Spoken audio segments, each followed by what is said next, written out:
Hujambo na karibu mtazamaji wa Zone Media. Jina langu naitwa Victor Moshi. Waziri Mkuu wa Israel Benjamin Netanyahu anakabiliwa na shinikizo kubwa la kimataifa kufuatia msimamo wake kuhusu usitishaji wa mapigano katika ukanda wa Gaza. Hadi sasa hakuna taarifa rasmi kutoka kwa kiongozi huyo kuhusu hatua zozote kuelekea kusitisha vita vinavyoendelea. Wiki iliyopita Netanyahu alieleza kuwa mazungumzo ya kisiri kati ya upatanishi na wajumbe wa pande zote husika yanaendelea kwa lengo la kufanikisha mapumziko ya siku 60 katika mapigano. Hili ni pendekezo ambalo liliwasilishwa na Marekani mnamo mwezi Machi mwaka huu, likilenga kurefusha awamu ya kwanza ya makubaliano ya kusitisha vita ambayo Israel ilikiuka baada ya kuanzisha tena mashambulizi katika Gaza. Shinikizo dhidi ya Netanyahu limeongezeka hasa baada ya rais wa Marekani Donald Trump kueleza wazi msimamo wake wa kutaka vita hivyo vikome.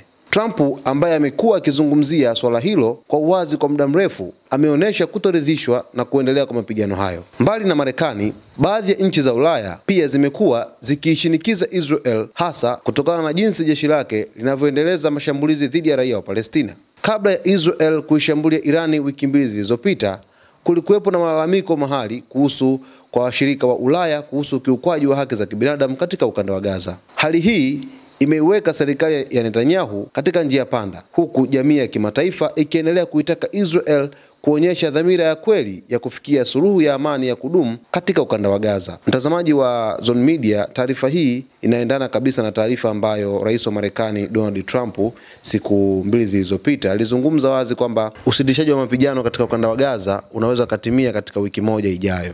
Kana kwamba rais wa Marekani ameamua kuvalia njuga swala hili kufuatia kufanikisha kuweza kumaliza vita kati ya Israel na Iran ambayo ilidumu kwa takribani siku 12. Sasa Marekani ameingia kati kwenye vita vya Gaza, ambapo sasa hivi raia wa Gaza wanapitia kipindi kigumu ambacho kinawafanya kuweza kusababisha maisha kuwa magumu zaidi, lakini vile vile raia wakizidi kupoteza maisha kufuatia mashambulizi ambayo Israel imekuwa ikiyatekeleza katika ukanda wa Gaza, ambapo waziri mkuu wa Israel Benjamin Netanyahu bado yupo kimya kwa hivi sasa, ikiwa tu anakabiliwa na mashtaka mahakamani kuhusu tuhuma za rushwa katika nchi ya Israel kwenye uongozi wake.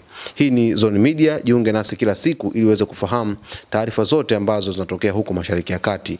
Naitwa Victor Moshi.